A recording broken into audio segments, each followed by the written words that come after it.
After an act of terror, as we saw on October the 7th, Israel should be able to defend itself and should be able to go after the people that perpetrated that, who live amongst civilians in Gaza deliberately. And the question for me becomes down to what is proportionate. I don't know the answer, Hassan. I'll be honest with you. I don't know what that answer is. I do know the answer to that. These are not unreasonable requests. These are requests that understand the dignity and the humanity of one side and does not simply treat them as their colonial subjects. Hassan, and it's the only way to create permanent security and prosperity in the region. If it was colonial subjects, people need to call us out for what it is: racist. Hassan is a racist bigot. Calling Israel a colonial state is racism. It's 100% racist. Number one, a big swath of the population of Israel are not European. Number two, go f yourself. Mr. We need to have more immigration. This is all a product of Israel being an apartheid state.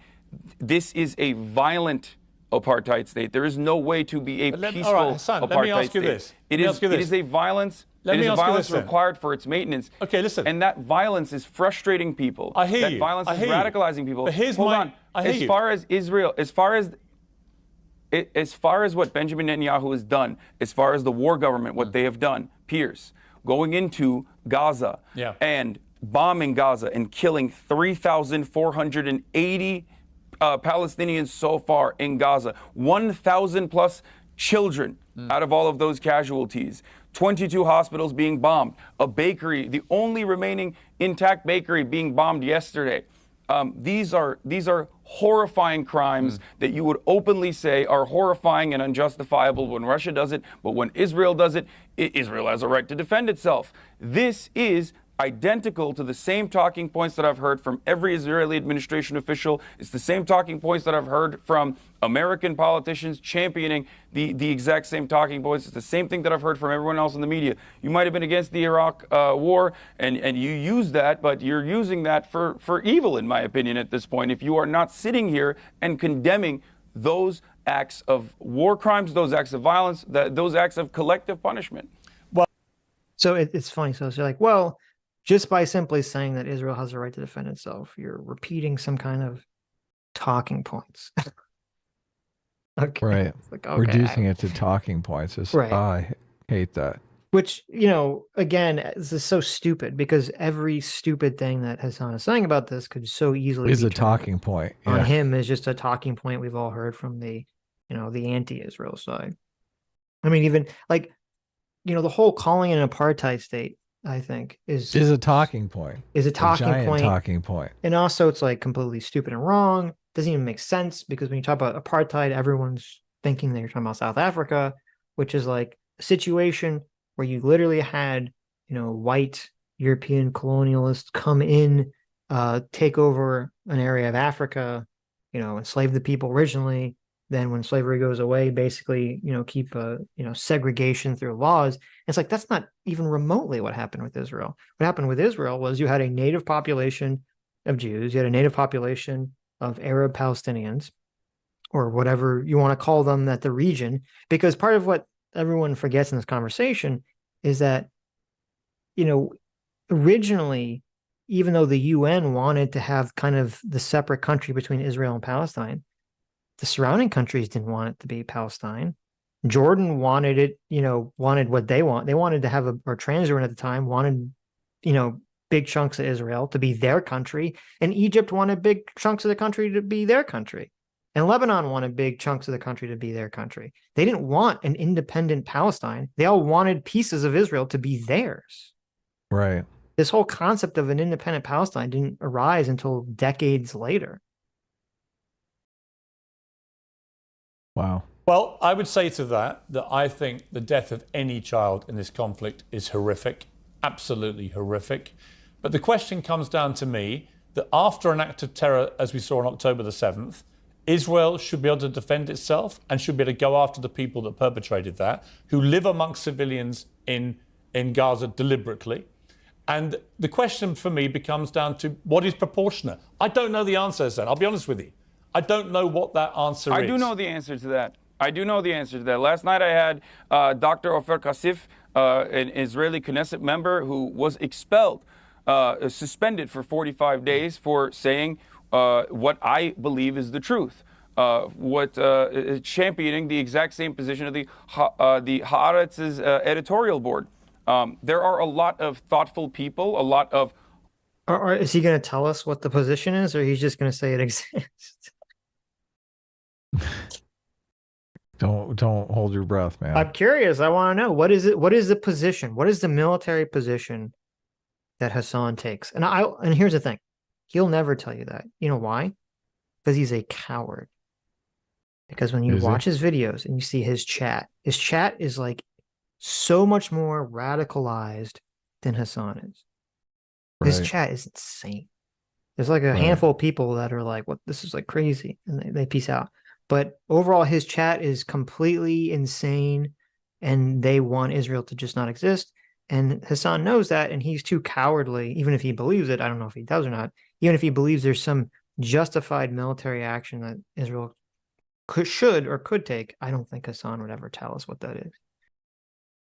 Because he'd be afraid of his audience? Yeah, because he knows his audience would like flip you're out an on Israel him. sympathizer? Yes, 100%.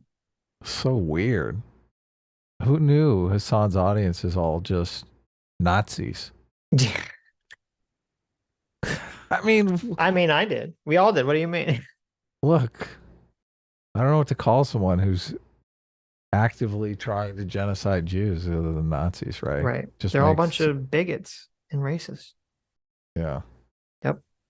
That's why I said, listen, I said all, people, all the right-wing anti-Semites, they should be happy, because eventually it's going to be, as I said, it's going to be the left-wing Jews. Anti-Semites. It's going to be the Jews that expose the bigotry and racism of the left. I'm worried they're going to join forces, man. Maybe the horseshoe is against us here. I don't know. They're just, you're like, oh, you're so close. Let's just reach out. You're right there on the other side of the horseshoe. It's funny because there are some right-wing anti-liberal collectivists and left-wing anti-liberal collectivists who will definitely, bond over their hatred of the Jews. And that definitely was going on within like the Nazi party back in the day. But I think a lot of the very far right people, even though people that are anti-Semitic, I think their anti-Semitism comes second. It's kind of like, oh, they're very anti-woke and they're very anti-socialist. And then they buy into the propaganda that, well, it's Jews that create and intentionally created and manifest and propagate wokeness and socialism. And so their anti-Semitism comes separately. So those people will not ever team up with the socialist. The actual socialist, yeah. Yeah, the anti-Semitic socialist. Which, by the way, this whole situation, how does this not completely destroy the narrative about secret Jewish control? I mean, there's this whole narrative that the Jews secretly control all the Ivy Leagues and control the left and do all this woke shit and all this stuff because they're part of their secret Jew plan. And now we find out, all the Ivy League schools and all the woke people, they're all horribly anti-Israel. Oh, yeah, and that's a great point. That's a great point. It's like, oh, okay.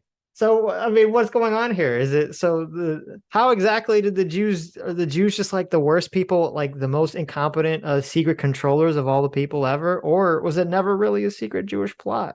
Well, no, but you said it earlier.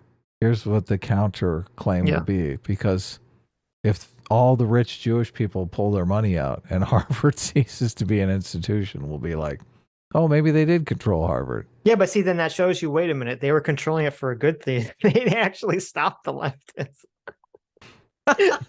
They were controlling it for good. Okay. I agree. Like, pull your money out. Why are you giving your money to these Ivy League institutions nowadays anyway? Right. And here's the thing, I'd challenge any of the idiots that kind of push the JQ stuff. If the JQ was real, Harvard and Yale and all these Ivy League schools and all these media institutions would all be bending over backwards to defend Israel and to shit all over the woke people that are defending Palestine. And they're not doing that, though. They're completely not doing that. They're all cowardly about it. That is the biggest nail in the chest of this idea of the JQ. It is, yeah. But it doesn't matter. They won't change their mind. It does fit the narrative that these institutions have become commercialized to the point where they're just catering to a student body that they see as customers. 100%, yeah. So they but that's can't what's really really. It's not, yeah, it's not JQ. It's that. Yes. Yeah. So they can't really speak back against them because all these kids grew up. I mean, I guess just on this Israel-Palestine thing. It's like their Super Bowl here. Yeah. So they're just seeing it like a sports game. You have a bunch of left-wing white people who have been basically guilted into believing, and indoctrinated and guilted into believing a bunch of woke dog shit. Yeah. And the adults are too cowardly to stand up to the kids who are their customers, essentially. That's what's happening here. Right. Formative Holocaust scholars, a lot of historians that all agree on the same point. The reason why violence that even penetrates through the Israeli security blanket that people thought existed, that penetrated through that Iron Dome, the Iron Wall, if you want to call it that, is because of years and years of oppression and years of violence, which is a necessity to maintain an apartheid state. And this has to stop. There's only two ways out of this. Guys, it's so painful just listening to this, Sitch. It's so much bullshit. I know. He just goes on and on and on about this bullshit. It's like so annoying. So annoying. Well, it's exactly like the Hunger Games. He basically is just pitching this narrative that Israel's the Hunger Games. It's like the rich Israelis there just feeding off of the outer districts. Mm-hmm. It's so sad. It's so sad. He's painting just a picture of this that's completely untrue. It's untrue. Completely false.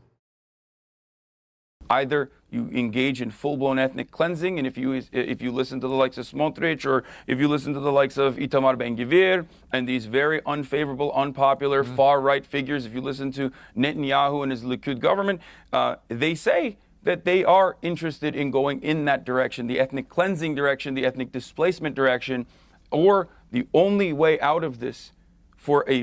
So Netanyahu said we got to ethnically cleanse the Palestinians. Where's that clip? Yeah, whatever. Where's that clip at? That's a pretty big claim. No. You don't understand. It wasn't Benjamin Netanyahu. It was Netanyahu. It was Netanyahu.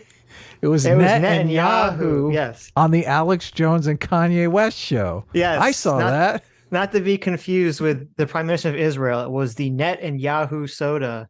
Yahoo soda on the Alex Jones show with Kanye West. Can you imagine if Benjamin Netanyahu came out and said, look, we just got to kill all the Palestinians? Like, what? Really? Mm-hmm. Really?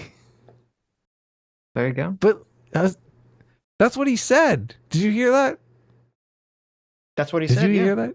Yeah, look, go back. I'm back. I'm backing it up. Here we go. Listen closely here. They say that they are interested in going in that direction, the ethnic cleansing direction, the ethnic displacement direction, or the only way out of this for a real solution. Did you hear what he said? I heard it. I don't know. Benjamin Netanyahu is interested in going in the ethnic cleansing direction. Right. I mean, that I would like to see that clip. Can you bring the clip up for me? I'm looking. I don't see it. Oh, okay. Is to move towards peace, to genuinely end the blockade, to end the apartheid, to end the occupation, and create a pathway towards citizenship for all people with a right to return, for all 14 million Palestinians, 5 million of which live under Israeli occupation. It's brutal. And then the rest living in diaspora. These are not unreasonable requests. Okay, Hassan. These are requests that understand the dignity and the humanity of hear one you. side and does not simply treat them as their colonial subjects. Hassan, and it's the only way to create permanent security and prosperity in the region. If it was So Colonial subjects. people need to call this out for what it is. Racist. Hassan is a racist bigot. Calling Israel a colonial state is racism. It's 100% racism. Because what they're saying is, oh, it's a bunch of white Europeans that are stealing the land from native populations. Okay. Yeah, that's what they mean by colonialism. Right. When, first of all, number one, a big swath of the population of Israel are not European.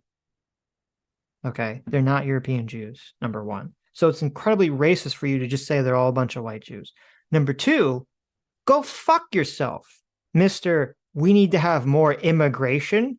Suddenly, when it's a different country, immigration's bad.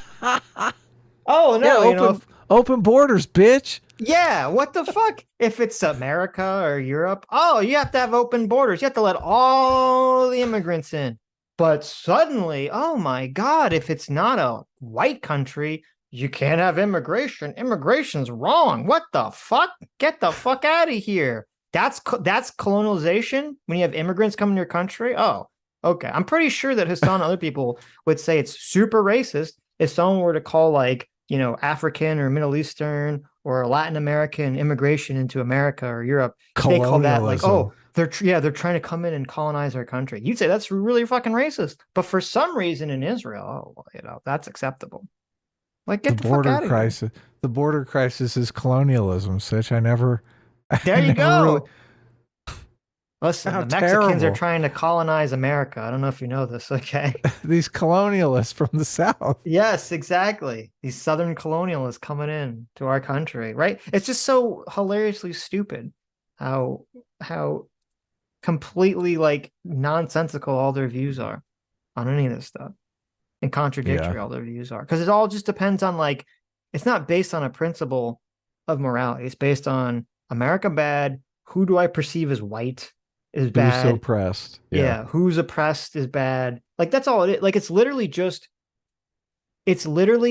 because, like, this is how stupid they are.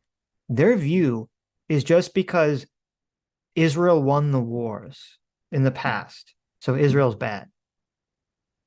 That's their view. Because, like, if the reverse happened, if Israel lost the war in 1948 and the Israelis were the ones who got, pushed into smaller areas because they started a war that they lost, they'd be completely reversed they'd be the good guys. Right. It's just because Israel won. Which, by the way, it's like in 1948 when the UN came up with the partition plan, okay, the Jewish leadership said, yes, we will accept this two-state solution.